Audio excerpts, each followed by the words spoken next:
जय हिंद। मैं नितेश स्वागत करता हूं आपके अपने YouTube चैनल MNB क्लासेस पे। तो आज के इस वीडियो में हम लोग सिंधु घाटी सभ्यता के बारे में पढ़ेंगे। ये हिस्ट्री के सेकेंड वीडियो है जो सिंधु घाटी सभ्यता के बारे में पढ़ेंगे। इससे पहले मैंने इतिहास के प्रागैतिहासिक काल के बारे में कवर किया था और आप भी पढ़े थे। अगर आप लोग ने उस वीडियो को नहीं देखा है तो पहले उस वीडियो के प्लेलिस्ट में जाकर अवश्य देख लें। इस वीडियो से आपके एग्जाम में बहुत ही क्वेश्चन जो हैं इम्पोर्टेंट हैं, जो आपके एग्जाम में पूछे जाते हैं। तो हम लोग जो प्रागैतिहासिक काल की वीडियो थी उसमें आदि मानव से लेकर आधुनिक मानव तक कवर किया था। अगर उस वीडियो को नहीं देखे हैं तो अवश्य देख लें। तो आज हम लोग सिंधु घाटी सभ्यता के बारे में पढ़ेंगे और इसमें हम हर एक पॉइंट को कवर किया है जो एग्जाम के दृष्टि से इम्पोर्टेंट है। तो आइए इस वीडियो की शुरुआत करते हैं। तो उस वीडियो में हम लोग देखे थे यहाँ पे प्रागैतिहासिक काल, अधैतिहासिक काल और ऐतिहासिक काल। तो उसमें हम लोग कवर किए थे प्रागैतिहासिक काल को। आज हम लोग देखेंगे अधैतिहासिक काल को। तो अधैतिहासिक काल में हम लोग ये जाने थे कि लिपि से परिचित तो थे परंतु वो लिपि पढ़ी नहीं गई थी, जिसको हड़प्पा या सिंधु सभ्यता कहा गया। और वही प्रागैतिहासिक काल था। तो इस काल के जो मानव थे ना लिपि को पढ़ी गई और ना ही लिखी गई, मतलब इस काल के लोग लिपि से परिचित ही नहीं थे। तो आइए इस आज के वीडियो में हम लोग अधैतिहासिक काल यानी हड़प्पा सिंधु सभ्यता के बारे में देखेंगे। तो पहले समझ लेते हैं सिंधु घाटी सभ्यता यानी सिंधु घाटी सभ्यता ही इसे क्यों कहते हैं। तो यह सभ्यता सिंधु नदी के तट पर मिलती थी, इसलिए सिंधु घाटी सभ्यता कहते हैं। और इसकी सबसे पहले जानकारी हड़प्पा की खुदाई से हुई थी, इसलिए इसे हड़प्पा की सभ्यता भी कहा जाता है। यानी सिंधु जो सभ्यता है उसको हड़प्पा सभ्यता भी कहा जाता है, क्योंकि सबसे पहले इसकी खुदाई हड़प्पा में की गई थी, इसलिए इसको हड़प्पा की सभ्यता भी कहा जाता है। सिंधु घाटी सभ्यता का जो विकास है 2500 ईसा पूर्व से लेकर 1750 ईसा पूर्व तक माना जाता है। और यही जो ये डेट लिखा है ये ज़्यादा इम्पोर्टेंट है, क्योंकि इस पे कई सारे विद्वानों ने इसी डेट को मानते हैं, जबकि इससे अलग भी डेट जो 2300 ईसा पूर्व से भी माना जाता है, लेकिन सबसे ज़्यादा यही सही है। तो इसलिए इसको हम लोग यहाँ पे कवर किए हैं। उसके बाद देखते हैं सिंधु घाटी जो सभ्यता थी विश्व की सबसे पहली शहरी सभ्यता मानी जाती है। जो इसकी खोज चार्ल्स मैसन ने सर्वप्रथम 1826 में इसकी जानकारी दी थी। मतलब कि सबसे पहले यहाँ पे खुदाई हुई और वहाँ से ईंट उट निकले। तो इसकी मतलब कि ये जो बातें थी सबसे पहले किसने बताया था, जो चार्ल्स मैसन ने। और 1921 ईस्वी में तत्कालीन भारतीय पुरातत्व सर्वेक्षण विभाग के महानिदेशक सर जॉन मार्शल के समय राय बहादुर साहनी ने हड़प्पा की खोज की थी। यानी 1921 ईस्वी में क्या है, अब भारत में ब्रिटिशों का शासन है। तो उस समय जो तत्कालिक भारतीय पुरातत्व सर्वेक्षण विभाग के जो महानिदेशक थे वो थे सर जॉन मार्शल। तो जो सर जॉन मार्शल थे ये तो खुदाई करेंगे नहीं, तो उन्होंने भारतीय एक व्यक्ति को आदेश दिया जो थे राय बहादुर दयाराम साहनी ने। तो इन्होंने हड़प्पा की खोज की थी, यानी खुदाई करवाई थी, इसलिए उनकी खोज के नाम से कह लेते हैं कि दयाराम साहनी ने की थी। अब आइए देखते हैं आगे की घटनाओं को। तो जो सिंधु सभ्यता का विस्तार था वो 4 स्थानों पे, मतलब कि 4 भागों में बांटकर देखते थे। यानी कि जो उत्तरी सीमा और पूर्वी सीमा और जो उसका पश्चिमी सीमा और दक्षिणी सीमा कहाँ कहाँ तक विस्तार था। वैसे तो इसमें देखने को लग रहा है आपको कि ये चारों दिशा में फैला है, लेकिन जो इसकी आकार था, यानी जो सिंधु सभ्यता का बसने का जो आकार था वो त्रिभुजाकार था। इसको याद रखेंगे, कई बार एग्जाम में पूछा हुआ है कि सिंधु घाटी की सभ्यता का जो आकार था वो कैसा था, तो त्रिभुजाकार था। वैसे उत्तरी सीमा अगर देखा जाए तो मांडा है जो जम्मू कश्मीर में बढ़ता है, और पश्चिमी सीमा को देखा जाए तो सुरकोटेडोर है जो सिंध प्रांत के आसपास पड़ता है, और पूर्वी सीमा आलमगीरपुर जो उत्तर प्रदेश में पड़ता है, और दक्षिणी सीमा की बात करें तो दैमाबाद जो महाराष्ट्र में है। यानी यहाँ पे जो पूर्वी सीमा है आलमगीरपुर उत्तर प्रदेश और बलूचिस्तान तक आसपास फैला हुआ है, और दक्षिणी सीमा की बात करें तो दैमाबाद जो महाराष्ट्र तक फैला हुआ है। उम्मीद करते हैं ये बातें समझ में आ चुकी होंगी। अब हम लोग देखेंगे जो सिंधु घाटी सभ्यता की सामाजिक जीवन था वो कैसा था। तो सिंधु सभ्यता के जो समाज का स्वरूप था वो मातृसत्तात्मक था, और सिंधु सभ्यता का समाज 4 भागों में बांटा हुआ था। यानी जो सिंधु सभ्यता की जो सामाजिक थी वो मातृसत्तात्मक, जैसे इस समय हम लोग भारतीयों को देखा जाए तो पितृसत्तात्मक है, यानी पापा के नाम से लड़के को जाना जाता है। उस समय मातृसत्तात्मक यानी मम्मी के नाम से लड़कों को जाना जाता था। और इस समय सिंधु सभ्यता 4 भागों में बांटा गया था: विद्वान वर्ग, योद्धा वर्ग, व्यापारी एवं शिल्पी वर्ग और श्रमिक वर्ग। विद्वान मतलब कि जो शिक्षा दीक्षा करते थे, योद्धा मतलब कि जो लड़ाई करते थे, और व्यापार यानी कि जो व्यापार करते थे, और श्रमिक जो काम करते थे। और भोजन की बात करें तो सिंधु सभ्यता के लोग शाकाहारी और मांसाहारी दोनों थे। यानी सिंधु सभ्यता के लोग शाकाहारी भी थे और मांसाहारी यानी मांस भी खाया करते थे, तो इसलिए सिंधु सभ्यता के लोग को शाकाहारी और मांसाहारी दोनों कह लेंगे। अब बात करेंगे सावधान प्रणाली की। तो सिंधु सभ्यता के लोग अपने मृतकों को 3 प्रकार से अंतिम संस्कार करते थे। उसमें एक था, पहला था जो था पूर्ण सावधान, और दूसरा था आंशिक सावधान, और तीसरा था दाह संस्कार।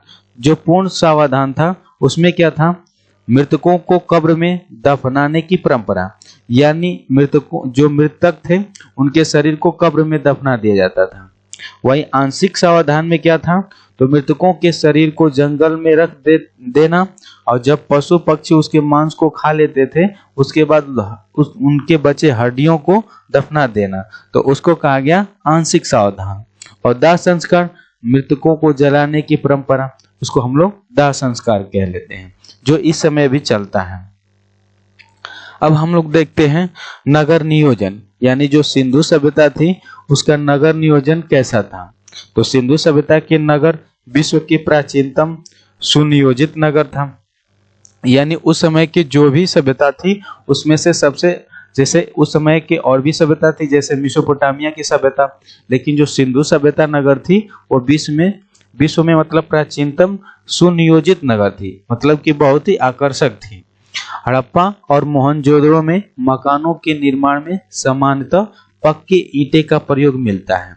यानी कि आपसे ये क्वेश्चन पूछ लेता है कि मोहनजोदड़ो या हड़प्पा के समय घर किसके बने थे या मकान किसके बने थे, तो पक्के ईंटे के बने थे। और सिंधु सभ्यता में जो मकान के दरवाजे होते थे वो मुख्यतः सड़कों पर न खुलकर पीछे की ओर गलियों में खुला करते थे।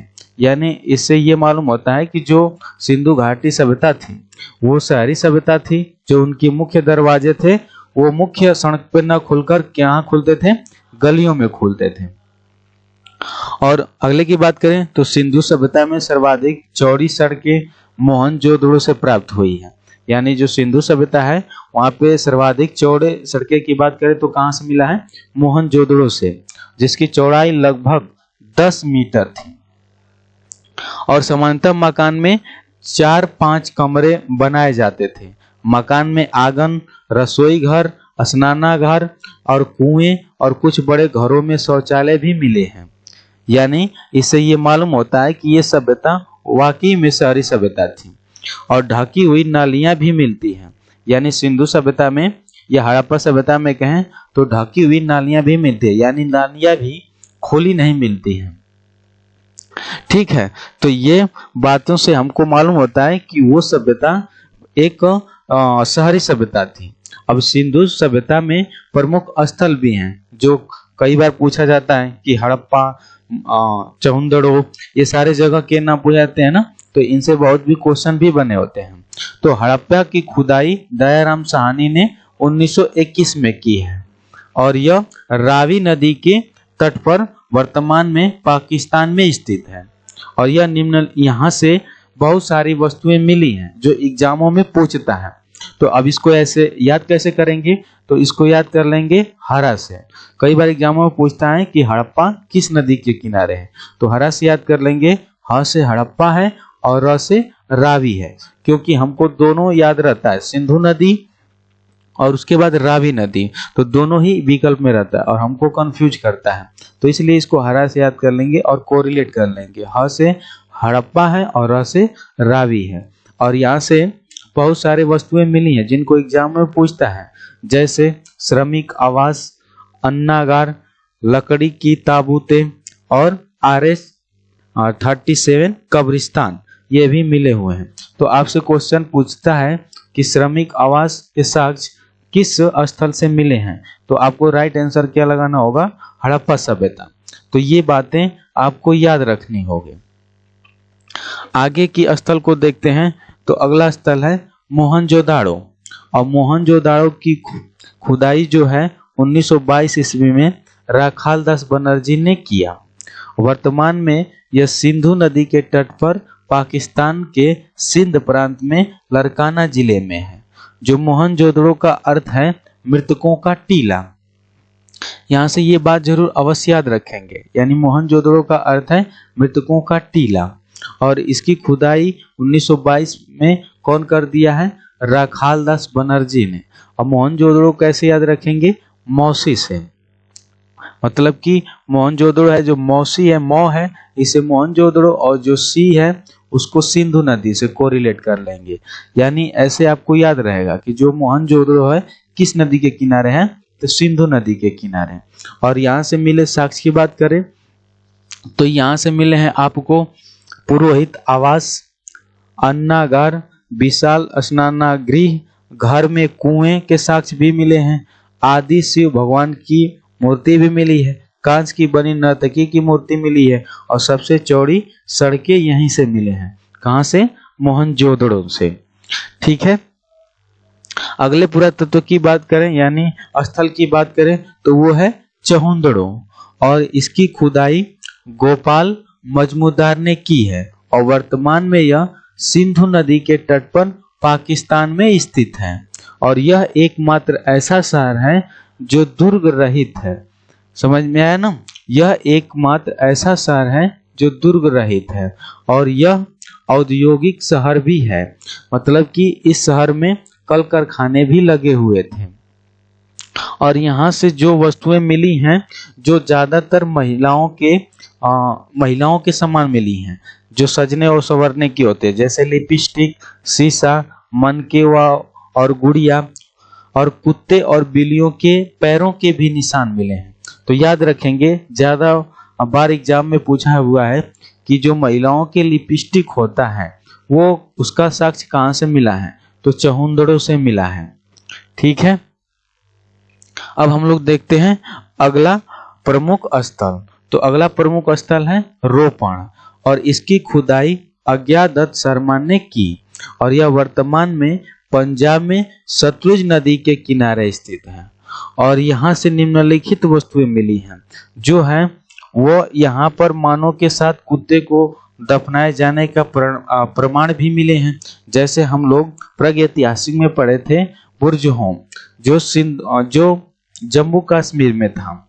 वहाँ पे वो भी था कि मतलब कि पशु के साथ मनुष्य भी अपना घर बना के एक ही में रहते थे। तो यहाँ पर यह मतलब कि रोपण में ये मिला है, यहाँ पे मानव के साथ कुत्ते को भी दफनाए जाने का प्रमाण मिला है। और जो नवपाषाण काल में भी ऐसे का यानी अभी बताए ना, जो बुर्ज होम में मिला था, तो ये साक्ष्य रोपण से भी मिला है। अगले सभ्यता की बात करें तो अगला प्रमुख स्थल है कालीबंगा, और इसकी खुदाई बीके थापड़ और बीबी लाल ने की है। और कालीबंगा का अर्थ की बात करें तो इसका अर्थ है काली मिट्टी के चूड़ी। यानी कालीबंगा का सीधा अर्थ क्या है? काली मिट्टी की चूड़ी। और यह वर्तमान में अगर इसकी स्थान की बात करें तो यह राजस्थान में है। और यह किस नदी के किनारे है? घग्घर नदी के किनारे। बहुत बार एग्जामों पूछा है कि कालीबंगा किस नदी के किनारे है, तो याद कर लेंगे कंघा। क से हो जाएगा कालीबंगा और घ से हो जाएगा घग्घर नदी, यानी कालीबंगा घग्घर नदी के किनारे है। और किस राज्य में है वर्तमान में? यानी वर्तमान में इसकी स्थिति कहाँ है? तो राजस्थान में। याद रखेंगे, ये कई बार एग्जामों में क्वेश्चन पूछा हुआ है। और यहाँ से अगर साक्ष्य की बात करें कि कौन कौन सी वस्तुएं यहाँ से प्राप्त हुई हैं, तो पहला हल से जोते हुए खेत के निशान, ये जरूर याद रखेंगे। ये भी कई बार एग्जाम में पूछा हुआ है कि हल से जोते हुए खेत के निशान कहाँ से मिले हैं? तो कालीबंगा से। अगले की बात करें तो अगला है अलंकृत ईंटें और हवन कुंड और चूड़ी, यानी चूड़ी के भी साक्ष्य कहाँ से मिले हैं? कालीबंगा से। यानी ज्यादातर, अगर मतलब कि ज्यादातर बात करेंगे रोपण में, रोपण से पहले अगर यहाँ पे बात करेंगे चौंदड़ों से, तो चौंदड़ों से ज्यादा महिलाओं के सजने संवरने के वस्तु मिले हैं। लेकिन यहाँ पे भी याद रखेंगे कि कालीबंगा में चूड़ी के भी साक्ष्य मिले हैं। ठीक है, तो ये याद रखेंगे। अगला हम लोग बात करेंगे सिंधु सभ्यता के प्रमुख स्थल में, तो वो है धौलावीरा। और इसकी खुदाई रविंद्र सिंह बिष्ट ने की है। यानी आपसे पूछेगा कि धौलावीरा की खुदाई किसने की है? तो रविंद्र सिंह बिष्ट ने। और यहाँ से स्टेडियम के साक्ष्य मिले हैं। तो आपसे क्वेश्चन पूछेगा स्टेडियम के साक्ष्य कहाँ से मिले हैं? तो धौलावीरा से। याद रखेंगे। अगला का बात करें तो अगला है सुरकोटदा। और इसका जो उत्खनन जगतपति जोशी ने करवाया और वर्तमान में यह गुजरात में स्थित है। और बात करें यहाँ से मिलने की साक्ष्य की, तो यहाँ से घोड़े की हड्डी का साक्ष्य मिला है। यानी घोड़े की हड्डी का साक्ष्य पूछा जाएगा कि कहाँ से मिला है, तो सुरकोटदा से मिला है। अगले की बात करें तो अगला है लोथल। जो लोथल सभ्यता का उत्खनन S.R. राव ने भोगवा नदी के किनारे अहमदाबाद गुजरात में करवाया था। यानी आपसे पूछेगा कि लोथल किस नदी के किनारे है? तो भोगवा नदी के किनारे। इसको कैसे याद करेंगे? लोभ से। तो यानी लो से हो जाएगा लोथल, अब भ से हो जाएगा भोगवा नदी। तो यानी लोभ याद रख लेंगे। यानी लोथल किस नदी के किनारे है? भोगवा नदी के किनारे। और इसका उत्खनन कौन किया है? तो S.R. राव ने किए हैं। ठीक है, और वर्तमान में इसकी स्थिति कहाँ है? गुजरात में। और यहाँ से मिले वस्तुओं की बात करें तो यहाँ से सिंधु सभ्यता का बंदरगाह मिला है। यानी पूछा जाएगा कि सिंधु घाटी यानी सिंधु सभ्यता में बंदरगाह का साक्ष्य कहाँ से मिला है? तो लोथल से। और यहाँ के घर के दरवाजे सड़कों की ओर मिलते हैं। मतलब यही एक स्थान है जहाँ पे घर के दरवाजे सड़कों पर मिले हैं। यानी सिंधु सभ्यता के ज्यादातर घर के दरवाजे कहाँ मिले थे? गलियों में। यानी मुख्य रोड पे न खुलकर गलियों में खुला करते थे। लेकिन लोथल है जहाँ पे उसके दरवाजे सड़कों पे मिले हैं। अब हम लोग बात करेंगे जो अन्य महत्वपूर्ण तथ्य हैं, यानी सिंधु घाटी सभ्यता से जो भी महत्वपूर्ण तथ्य हैं उनको एक बार में देख लेते हैं। तो सिंधु सभ्यता को हड़प्पा सभ्यता, सैधो सभ्यता या कांस्य युगीन सभ्यता भी कहा जाता है। और सिंधु सभ्यता की लिपि भावात्मक चित्रात्मक थी, यानी उसको पढ़ी नहीं गई है, जो कि दाएं से बाएं की ओर लिखी जाती है। ये बहुत बार एग्जाम में बना हुआ है क्वेश्चन कि सिंधु घाटी की सभ्यता किधर से किधर लिखी जाती है, तो दाएं से बाएं लिखी जाती है। और यह अभी तक पढ़ी नहीं जा सकी। सैधोवासी विश्व में कपास के प्रमुख उत्पादक थे, इसलिए यूनानियों ने कपास का नाम सिंडोन रखा, जिसका अर्थ है सैधोवासियों की उपज। यानी कपास का अर्थ क्या है? सैधोवासियों का उपज। यानी सिंधोवासी विश्व में कपास के प्रमुख उत्पादक हैं, ये भी याद रखेंगे। सिंधु घाटी सभ्यता के लोग कृषि भी करते थे, पशुपालन भी करते थे, परंतु उनका मुख्य व्यवसाय व्यापार करना था। यानी कि वो कृषि भी करते थे, पशुपालन भी करते थे, लेकिन उनका मुख्य व्यवसाय क्या था? व्यापार करना। और जो सभ्यता के लोग मतलब कि अगर ये व्यापार कर रहे हैं तो माप तोल तो जानेंगे भी, तो ये सभ्यता के लोग मतलब इस सभ्यता के लोग क्या हो जाएंगे? व्यापार को यानी व्यापार को तो जानते हैं, तो इसके साथ माप तोल से भी परिचित थे। अब यहाँ से और देख लेते हैं, जो सिंधु सभ्यता के लोग लोहे से परिचित नहीं थे। ये बहुत ही एग्जामों में यहाँ क्वेश्चन बना हुआ है इससे कि सिंधु सभ्यता के लोग किससे परिचित नहीं थे, यानी किस धातु से परिचित नहीं थे, और विकल्प में अवश्य लोहा रहता है, तो ध्यान रखेंगे। अगला है, हड़प्पा में मिट्टी के बर्तन में सामान्यतः लाल रंग का प्रयोग होता था, यानी मिट्टी के बर्तन बनाए जाते थे तो उनको लाल रंग उस पर चढ़ाया जाता था। अगला है, हड़प्पा सभ्यता के मोहरों में बहुत से जानवरों के चित्र मिले हैं पर शेर के चित्र नहीं मिले हैं। तो यहाँ से भी क्वेश्चन बना हुआ है कि हड़प्पा सभ्यता में जो जानवरों के साक्ष्य मिले हैं उसमें किस पशु का साक्ष्य नहीं मिला है? तो याद रखेंगे, शेर का नहीं मिला है। अगले की बात करें तो अगला है, हड़प्पा सभ्यता की जो मोहरों में सेल खड़ी का इस्तेमाल प्रमुख रूप से किया गया है, यानी हड़प्पा सभ्यता के जो मोहर बने हुए थे वो किसके बने हुए थे? सेल खड़ी के बने हुए थे। तो ये सारी बातें याद रखेंगे। यहाँ पे हम लोग का थ्योरी सेक्शन कंप्लीट होता है। अब हम लोग देखेंगे प्रीवियस ईयर के क्वेश्चन। तो पहला क्वेश्चन है, सिंधु घाटी की सभ्यता कहाँ तक विस्तृत थी?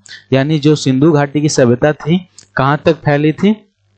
तो सिंधु घाटी की सभ्यता पंजाब, राजस्थान, गुजरात, उत्तर प्रदेश, हरियाणा और सिंध के बालूचिस्तान तक फैली हुई थी। तो ध्यान रखेंगे। अगला क्वेश्चन है, हड़प्पा सभ्यता के निवासी थे, यानी हड़प्पा सभ्यता के निवासी कैसे थे? तो वो कैसे थे? शहरी थे। अगले क्वेश्चन की बात करें तो अगला क्वेश्चन है, सिंधु सभ्यता के घर किस से बनाए जाते थे? तो सिंधु सभ्यता के लिए घर किससे बनाए जाते थे? तो ईंटे के बनाए जाते थे। अगला क्वेश्चन है, हड़प्पावासी किस वस्तु से उत्पादन में सर्वप्रथम थे? यानी हड़प्पावासी किस फसल की सर्वाधिक उत्पादन करते थे?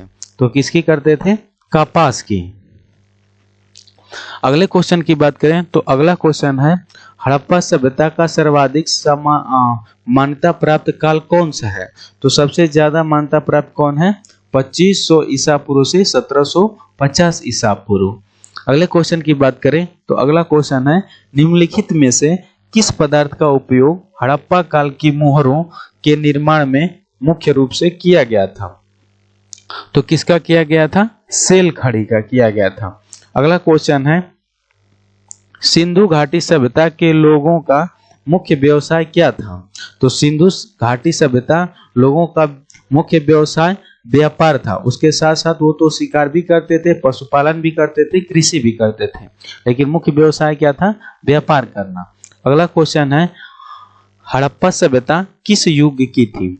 यानी हड़प्पा सभ्यता में ही कांस्य मतलब कि तांबे की खोज हुई और उन दोनों को मिलाकर क्या बनाया गया? कांसा बनाया गया। यानी तांबा में टीन मिलाकर क्या बनाया गया? कांसा बनाया गया। तो कांस्य युग की सभ्यता थी। अगले क्वेश्चन की बात करें तो अगला क्वेश्चन है, निम्नलिखित विद्वानों में से हड़प्पा सभ्यता का सर्वप्रथम खोजकर्ता कौन था? तो अब यहाँ पे सिंधु घाटी सभ्यता में अगर देखा जाए तो सबसे प्रमुख खोजकर्ता कौन था? दयाराम साहनी थे। यहाँ पे जॉन मार्शल लॉ तो लगाएंगे नहीं क्योंकि ये तो खुदाई नहीं किए थे, ये तो इनको बस जानकारी दिए थे, लेकिन खुदाई कौन किया था? दयाराम साहनी।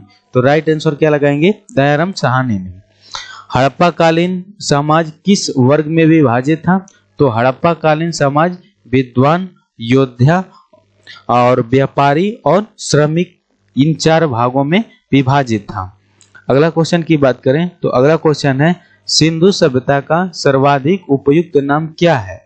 यानी जो सिंधु सभ्यता है उसका सर्वाधिक उपयुक्त नाम क्या है या और किस नाम से जाना जाता है? तो हड़प्पा सभ्यता के नाम से जाना जाता है। अगले क्वेश्चन की बात करें तो अगला क्वेश्चन है, हड़प्पा के मिट्टी के बर्तन पर सामान्यतः किस रंग का प्रयोग हुआ था? तो हड़प्पा सभ्यता के जो मिट्टी के बर्तन बनाए जाते थे उस पर सामान्यतः लाल रंग का प्रयोग हुआ था।